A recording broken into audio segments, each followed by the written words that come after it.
السلام علیکم ناظرین، میں ہوں آپ کا ہوسٹ محمد عقیل اور ہمارے اس چینل میں آپ سب کو خوش آمدید۔ ناظرین، برائلر یعنی کہ فارمی مرغی آج کل سب کی پسندیدہ غذا بن چکی ہے۔ 2-2.5 عرصوں سے اس کا رواج عام ہو چکا ہے۔ اس کی وجہ یہ ہے کہ بیف اور چکن کی زیادہ قیمت ہونے کی وجہ سے برائلر کو نعمت المدل سمجھا جا چکا ہے۔ ناظرین، اگر برائلر مرغی کی افزائش پر نظر ڈالی جائے تو پتہ چلتا ہے کہ ایک فارمی مرغا صرف 1.5 سے 2 ماہ میں مکمل طور پر مرغی جیسا ہو جاتا ہے، جبکہ دیسی چوزا 6 ماہ میں بھی اس جتنا نہیں ہو سکتا، بلکہ مکمل جسامت پانے کے لیے اسے 1 سال کا عرصہ درکار ہوتا ہے۔ ناظرین، فارمی مرغی میں جو غذا دی جاتی ہے اس میں ایسے غذا اور ہارمونز پائے جاتے ہیں، اور اس کی فیڈ میں مختلف قسم جانوروں کا خون جو ذبح کیے جاتے ہیں، جو کہ مختلف جانوروں کا ان کی ڈائٹس میں مل جاتا ہے۔ ان کی خوراک کا بیشتر حصہ خون، آنتیں اور بیشتر عضلات پر بہت زیادہ مبنی ہے۔ ناظرین، اس کے علاوہ مرغیوں کی خوراک میں خطرناک دانت آرسینک کا استعمال کیا جاتا ہے۔ یہ تھا برائلر مرغیوں کا وزن بڑھانے کے لیے استعمال۔ یہ دانت جان لیوا بھی ہو سکتی ہے اور بہت ساری بیماریوں کا موثر بھی۔ مرغیوں کی خوراک میں اینٹی بایوٹک کی اجزاء کا بھرپور طور پر استعمال کیا جاتا ہے، اور جس کی وجہ سے ان کا گوشت کھانے والوں پر اینٹی بایوٹک کی ادویات کا اثرات نظر نہیں آتا، اور یہ فیڈ کھانے کے بعد یہ نامعلوم چوزے 6 سے 7 ہفتوں میں ہی بہت زیادہ بڑے ہو جاتے ہیں، جو کہ یہ غلط دوائیوں کا استعمال کیا جاتا ہے۔ لیکن ناظرین گرامی، قابل غور بات یہ ہے کہ یہ چوزے بڑے ہونے کے باوجود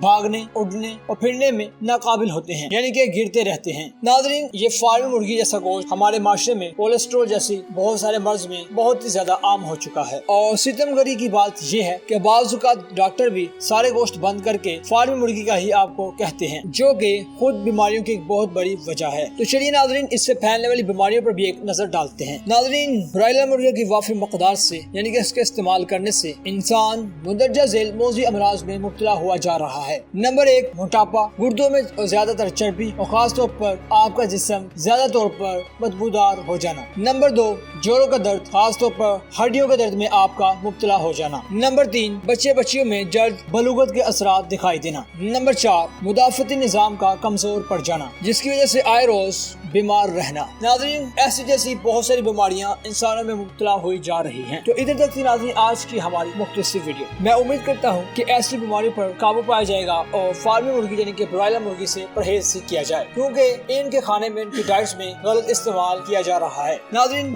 ہماری یہ ذمہ داری تھی کہ آپ تک یہ ویڈیو پہنچا رہا۔ ہم امید کرتے ہیں کہ آپ کو یہ ویڈیو پسند آئی ہوگی، اور اس ویڈیو کو اپنے دوستوں، فیملی ممبر کے ساتھ بھی زیادہ سے زیادہ شیئر کیجیے، تاکہ وہ بھی اس طرح کی معلومات سے آگاہ ہو کر اس طرح کی چیزوں سے پرہیز کر سکیں۔ اسی کے ساتھ اپنے ہوسٹ محمد عقیل کو دیجیے اجازت، اپنا خیال رکھیے گا۔ پھر ملتے ہیں ایک اچھی ویڈیو کے ساتھ۔ پاکستان زندہ باد، اللہ حافظ۔